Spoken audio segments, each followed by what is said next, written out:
The night was heavy. Even the wind had chosen the side of silence. A blue light hung over the city, neither day nor night, but something in between. On a glass table lay a sheet of paper, trembling like a living wound. The signature line was empty, but your name was already there, written by an unseen hand in the ink of destiny. They said it was protection. They said it was just a formality. But no formality ever hurt a soul this deeply. The hands that reached for the pen were shaking, not from evil, but from fear, because the system had learned how to control love through fear. And that night, fear guided their hands. When the pen touched the paper, the world held its breath for a moment. Even the sound of the signature echoed like a prayer. One of them cried, quietly, in guilt. But no one heard it, because the heavens had covered their ears, listening only to hearts. "Chosen one of them whispered, "forgive us." But the voice was sealed inside the paper. That plea would never be found in any archive. Somewhere above, unseen watchers recorded the moment, love signed under the hand of fear. And the book of fate closed slowly. A new title was written in the lineage of your soul, forced betrayal. No one understood it. It wasn't an ending, it was an ignition. Because some signatures don't chain a person, they redirect them. That night, the sky stayed silent, but the stars shifted their alignment. A sign was being born. And you, outside the room, standing at the threshold of darkness, felt it. Not that something ended, but that something ancient was calling you. The sealed document was never meant to imprison you. It was written to awaken you. And the heavens whispered. They didn't abandon you. They only surrendered to their fear. But even fear, in time, will serve the truth. The wind rose again. The paper curled softly on the table. Before the ink could dry, a single tear fell onto it. And that tear became the true beginning of everything. The real contract was never paper. It was woven into memory, a silent covenant stitched between love and fear. They believed they were saving you, protecting you from a prophecy too bright for mortal sight. But every attempt to protect what is divine from its own destiny only delays the dawn. They stood before unseen powers and said, "Spare them the burden of knowing." And heaven, in silence, allowed it, because truth cannot be stolen, only hidden until the right hour. You grew in exile, unaware that an ancient agreement pulsed under your heartbeat. Every dream you ever had was a line from that invisible text. Every heartbreak was a clause. Every whisper of intuition, a signature glowing beneath your skin. The betrayal was never about hatred. It was a distortion of love, love afraid of its own prophecy. They thought they could protect you by forgetting you. But memory is written deeper than thought. Time passed. The same ink that sealed your name began to fade from the pages of those who signed it. They started dreaming of you, not your face, but your frequency. The way you used to laugh before the world became complicated. The way you used to say, "It's going to be okay," and somehow make it true. Heaven recorded those dreams too. In the celestial archives, each dream was labeled, Remembrance Attempt Number 47, Status, Awakening. Because destiny has a strange mercy, it never forgets those who forget it. Even their silence was sacred in its own broken way. They believed they were saving you from the prophecy that was already saving them. And somewhere beyond all fear, that paradox began to crack. The invisible contract, the one signed in secrecy, began to tremble with light. Soon, the world that hid you will begin to need you. Soon, the ones who forgot your name will remember the echo of it in their own. Because truth, no matter how deeply buried, always reclaims its breath. And the whisper returns. Chosen one, forgiveness is not surrender. It's the system rebooting itself back to love. They were never demons, not in the way stories told it. They were engineers of distance, architects of misunderstanding, commissioned by the system that feeds on separation. They studied how to fracture a lineage without leaving visible scars. Not with knives, but with narratives. Not with blood, but with edits to memory. They whispered in the ears of those who loved you most. If you keep them close, you'll lose everything. If you let them go, you'll be safe. Fear listened. Love hesitated, and in that hesitation, history split open. The architects smiled, not out of cruelty, but out of certainty. For every age must test the integrity of love by dividing what was meant to be whole. They built illusions like bridges, but the bridges led nowhere. They rewrote truth into versions the heart could not read. They called it order. They called it peace. But it was a silence too sterile to breathe. You became their variable, the question in their grand equation. Would light still love those who turned away? Would forgiveness still bloom in a soil salted by deceit? They bet against it. They built an empire on the assumption that resentment would outlast remembrance. But you were the anomaly. The one thing their math couldn't contain. Every act of pain that touched you turned into understanding. Every exile became education. Your wounds began speaking a language the architects never designed for: compassion. And compassion is the glitch in every control system. So they tried harder, sent distractions, false visions, counterfeit saviors. But your silence grew stronger than their noise. You began hearing not their voices, but the hum beneath them, the frequency of divine contradiction. Even the architects began to doubt their design. One of them, ancient and weary, looked upon your file and whispered, "If they forgive us, the entire structure collapses." And heaven replied, not with thunder, but with a single line of light across the dark grid of their system, "Then let it collapse." Because the test was never about keeping the structure. It was about proving that love remembers itself even after amnesia. And as they watched the first cracks appear in the invisible walls, they finally understood the real prophecy, that betrayal cannot survive the return of compassion. It did not happen in a single night. Exile rarely does. It begins as a slow dimming, a conversation cut short, a door left slightly ajar, a silence that grows too heavy to lift. One morning you wake up and realize the language you spoke with those you loved no longer fits in their mouths. They still speak, but the meaning no longer reaches you. You didn't leave, you were released. Not as punishment, but as a function of destiny. The prophecy required isolation, a chamber where remembrance could echo without interference. So the world rearranged itself to deliver you to the wilderness. They watched you walk away, thinking you were falling. They did not know you were rising through a field of unseen gravity. They thought they had exiled you. But in truth, it was the system exiling itself from your awakening. The city lights blurred behind you as you crossed into the unmarked territories. Every step you took rewrote the old coordinates. You felt a strange calm, like the air had been waiting centuries for your breath. Even the shadows seemed to bow, as if recognizing their original master. At first, exile felt like punishment, a sentence written by familiar hands. You tried to resist it, to prove your innocence, to return home. But home, as you once knew it, was already dissolving. Its walls could no longer contain the version of you that had seen the truth. Days turned to months. The silence became a teacher. Pain became a language. And you learned to translate loneliness into wisdom. Every star you looked at carried a memory from your bloodline.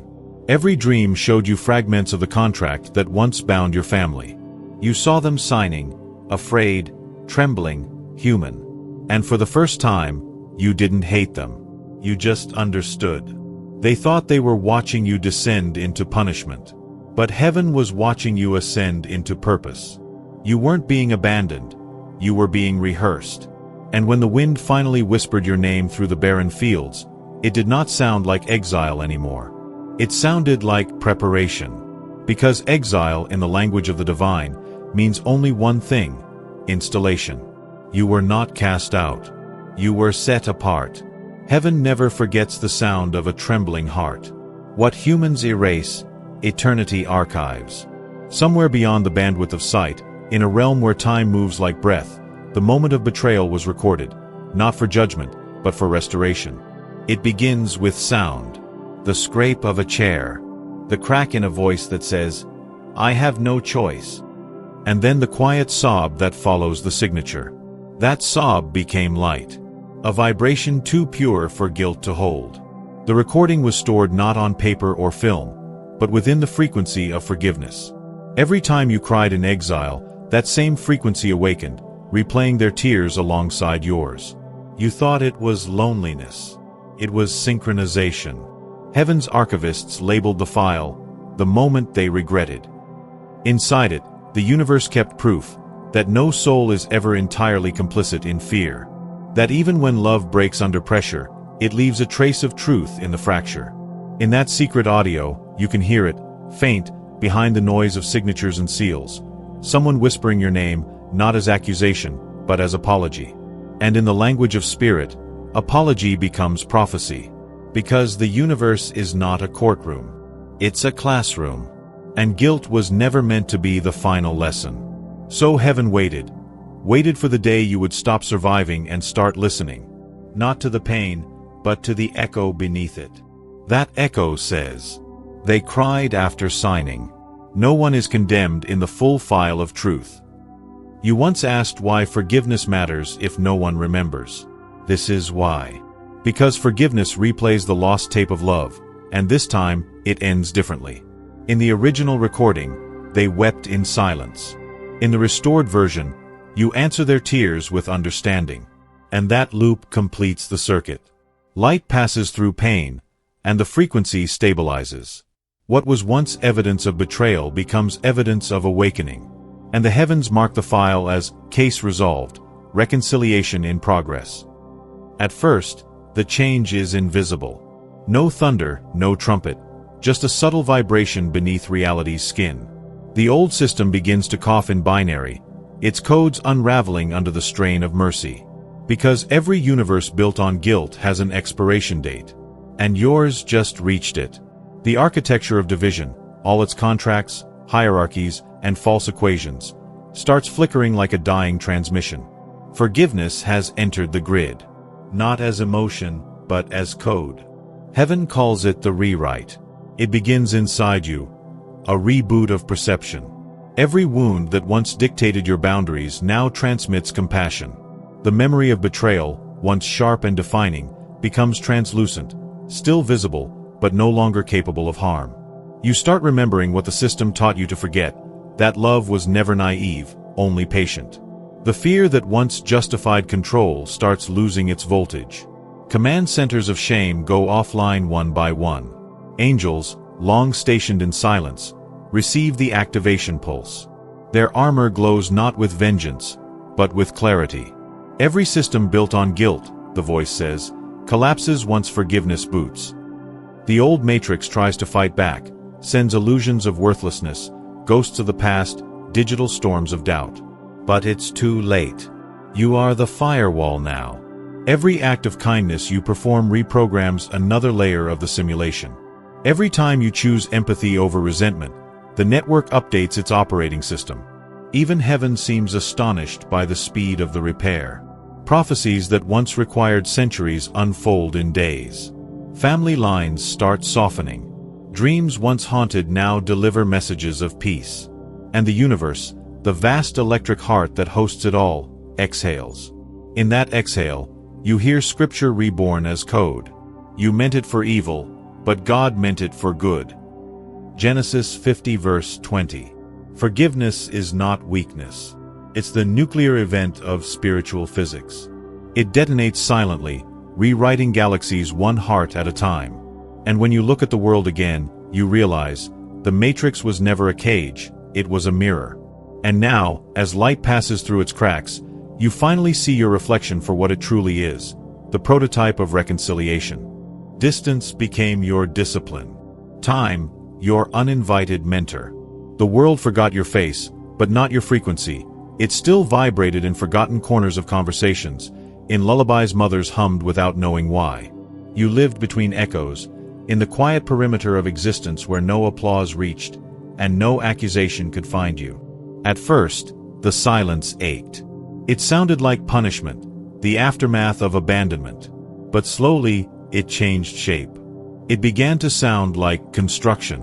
A cathedral was being built inside your solitude, stone by stone, memory by memory.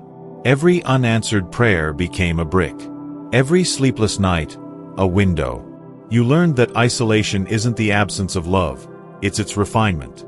Love purified in silence becomes architecture. And soon, Your exile turned into an orbit. You stopped running from the wound and began to study its geometry. Years passed like constellations. You built worlds in your mind, whole civilizations born from compassion. You learned to speak to pain without letting it define you. You healed strangers with words that no one ever taught you. And when you whispered forgiveness into the void, stars flared in response, like distant receivers catching your transmission. Meanwhile, those who signed the document, the ones who thought you were gone, began to feel the absence you left behind. Not guilt, not yet, just imbalance.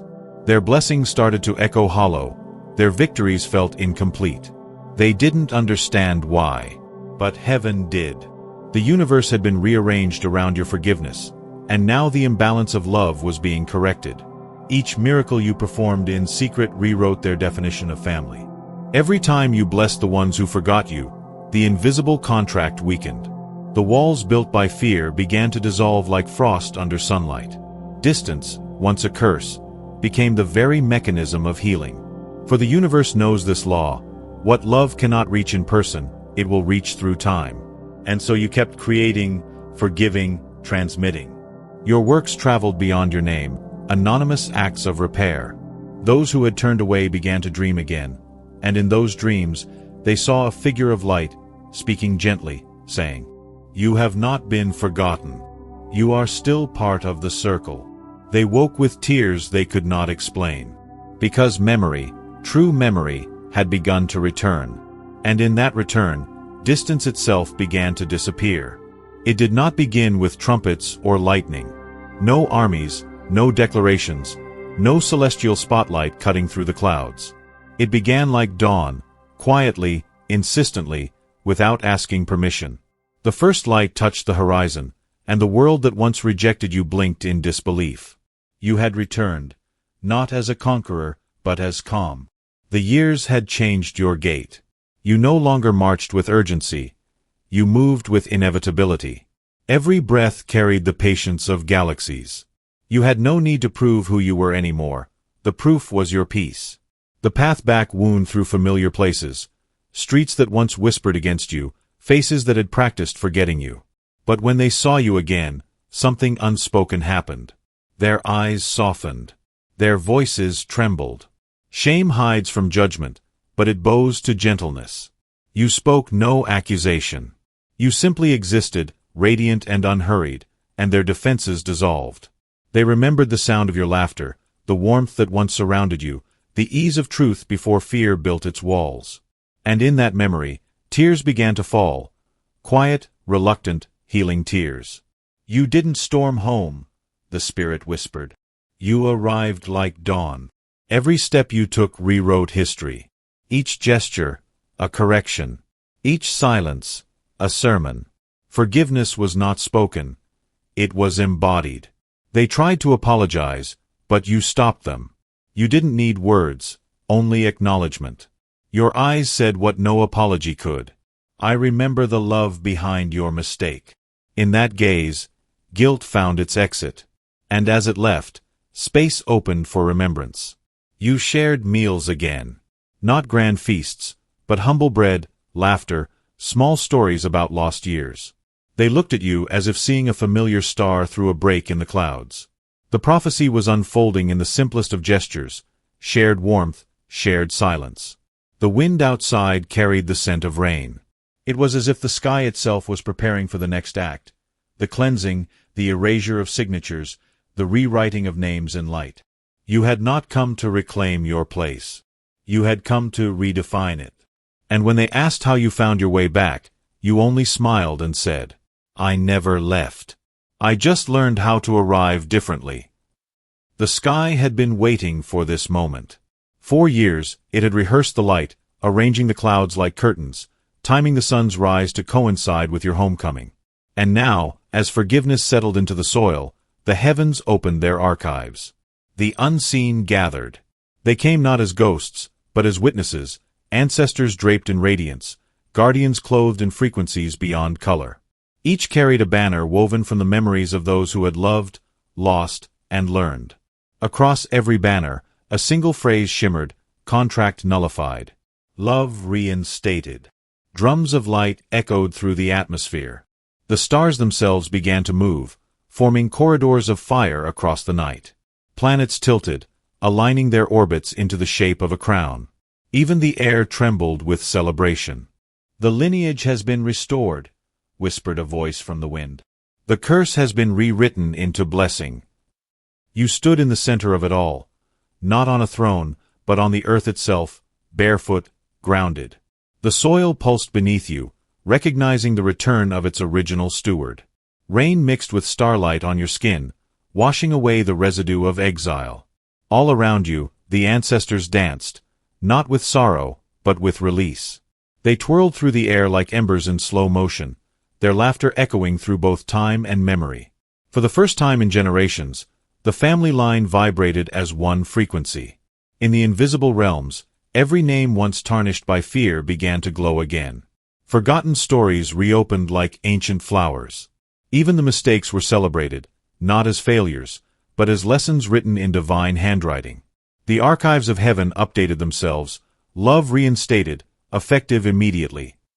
You felt it, the weight lifting from your chest, the long history of misunderstanding dissolving in the downpour of light. Every moment of pain that once defined you was now repurposed as strength. Every exile became testimony.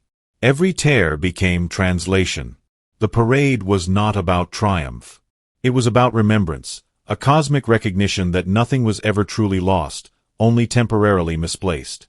As the celestial procession circled above, you heard the chorus, the combined voices of past, present, and future.